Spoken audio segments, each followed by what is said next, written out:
Hello and welcome to France 24's weekly music show. I'm Jennifer Ben Brahim. Today I have the absolute pleasure of welcoming a 9-time Grammy-nominated artist onto the show. So do not forget her name. A masterful sitarist, film composer and impassioned activist, Anoushka Shankar has worked with the likes of Herbie Hancock, Patti Smith and even the Dalai Lama, composing beautiful blends of classical Indian music with contemporary sounds. Now Anoushka is in Paris for 2 sold-out shows at the Paris Philharmonic and is about to release the second installment of her musical trilogy. Anoushka, hello and thanks so much for speaking to us in France 24. Thank you so much for having me. Now let's talk a bit about the second installment of this musical trilogy. It's called Chapter 2, How Dark Is It Before Dawn? How Dark It Is Before Dawn. Now tell us more about where we find you in terms of the sound and why this decision to make a trilogy. I think it's so much easier to make music in different ways and release music in different ways now, as opposed to the conventional album cycle that we all were used to for so long. And I wanted to experiment with that and try to release smaller chapters of music, I was calling them, and be able to kind of tour around the world while the music was still coming out and have the audience influence what comes next and just be in a more ongoing process. And so Chapter 1 came out last October, Forever for Now, which for me was very much about trying to capture the elusive nature of like sunlight in a summer garden and just that transient feeling of beautiful moments. And from there, you know, I was thinking in terms of time of day. So Chapter 2 leads us from that sunset into nighttime. And I really wanted Chapter 2 to be like a deep dive into like a healing night, you know, whatever that might be, that we need to take ourselves away sometimes in order to start again. Because like the world's been quite difficult for a lot of people, and just to give something to people that maybe is a space where they can get something so that they can go forward from there again. You definitely hear that kind of nighttime kind of peacefulness throughout the second EP. We're going to actually get a quick taste of that sound. This is In the End.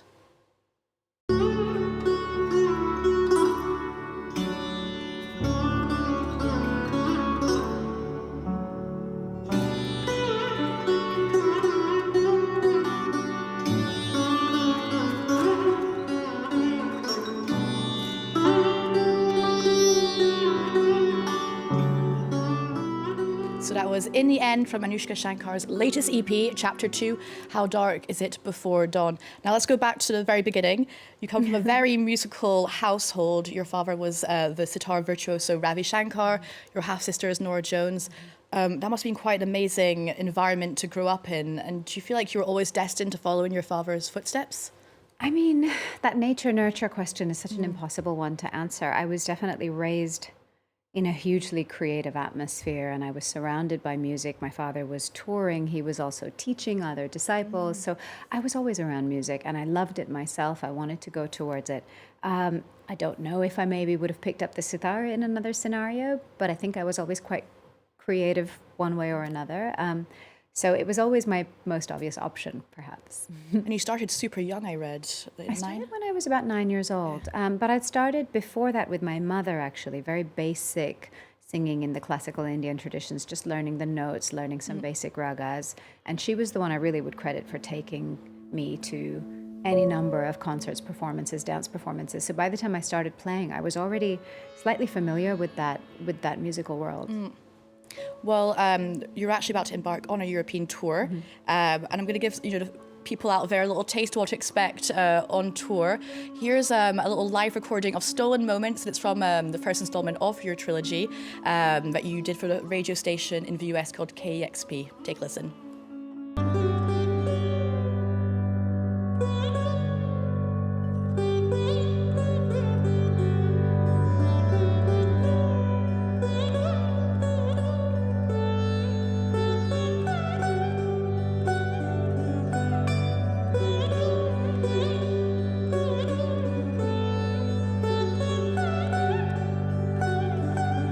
So that was Anoushka Shankar's Stolen Moments performance live for KEXP. Now, as I said in the introduction, you have many strings to your bow. You've even scored for film, including a BFI restoration of Shiraz, which was a very early silent film made in India.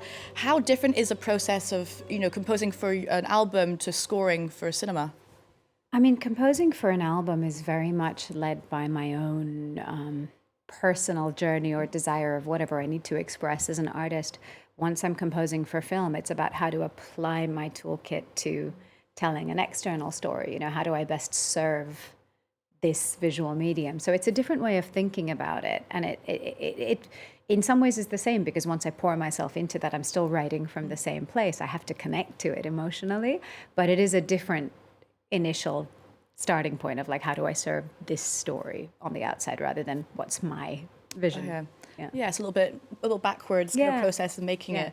We're going to keep chatting a little bit in a moment, but we're going to just move on to some other music news, or some other news rather. And all this week on France 24, we're going to be bringing you stories from Rwandan artists. This is as the world marks the 30th anniversary of a genocide against the Tutsis in Rwanda. Now, over the years, Rwandans have worked hard to define themselves by something other than suffering. Now, France 24's culture team went to meet some of the creatives rewriting the country's future, such as rapper Bushali. Take a listen.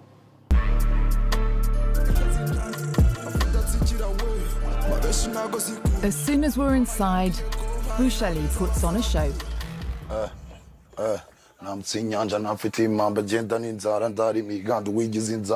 Bushali arrived with superstar energy straight out of the gate, delivering hit after hit. His fifth album, Full Moon, is out this year. The 24-year-old spends his time on tour and at festivals, something that's become a family affair with his young son. Ah, yeah. How old is he? 3.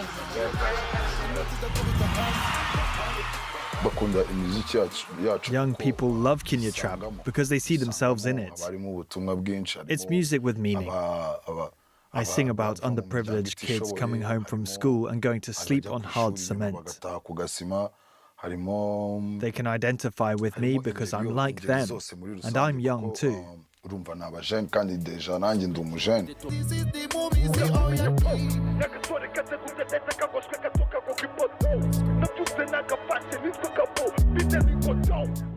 So you can watch the special culture reports from Rwanda all this week on France 24. Now they're presented by Eve Jackson and produced by Marion Cheval. A reminder, I'm joined in the studio by Anoushka Shankar. Now, I've also read that you're really quite an activist. An activist for many causes, such as supporting refugees and also ending rape and sexual violence against women. What drew you to these causes in particular?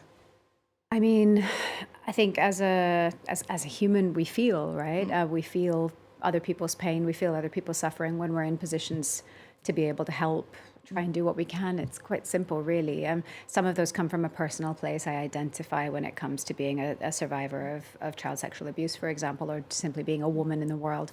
And so it comes from that place, whereas something like the refugee cause almost came more from the contrast of, like, you know, my ability to raise my babies in safety and be able to travel where I need to, and the fact that that isn't a human right for everyone and how unjust that is.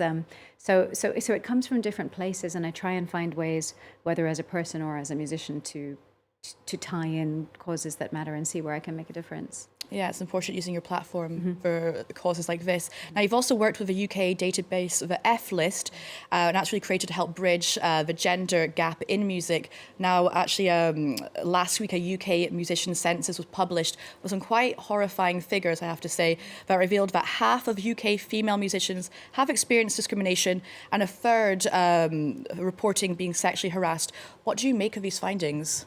I mean, it's shocking because of how wrong it is, but it's not shocking in the sense of being a woman and anecdotally knowing other women. So those are the kind of statistics that happen in life, right? When you look at how many women in the world, was it 1 in 3 women have been raped in the world? So that's a horrifically tragic statistic, and it will play out in every industry. You know, that's why over the Me Too process over the last few years, it's not shocking when one industry after another comes up with their stories. It's important, but it's not shocking because it's the story of women overall. So it's a real baseline scenario that needs to be changed and upgraded about how women are, you know, seen, viewed, treated in society at large. And then, yes, in each industry, we have a role to play as far as what we can do to help. Well, hopefully, you know, reports like this and talking about it will, you know, have like change kind of appear in the UK music industry. Well, we've actually come to the end of the show. It's gone really quickly, Anoushka, and I want to thank you for coming on today to speak to us on France 24. A reminder that her EP, Chapter 2, How Dark Is It Before Dawn, is out this week, and she's about to embark on a tour around Europe this spring. Now, there's just enough time before we go to tell you about some other music news out this week. From indie darlings Vampire Weekend, Only God Was Above Us is her first album in 5 years, and it's inspired by the 20th century New York City aesthetic. Now, the band have chosen a rather unique way to celebrate the record's release this week. They are, just by chance, putting on a show in Austin that coincides with a total solar eclipse. Now, we'll leave you with a track, Capricorn. For more arts and culture, you can head to our website, and there's more news coming up on France 24 just after this. Oh, you're tired of trying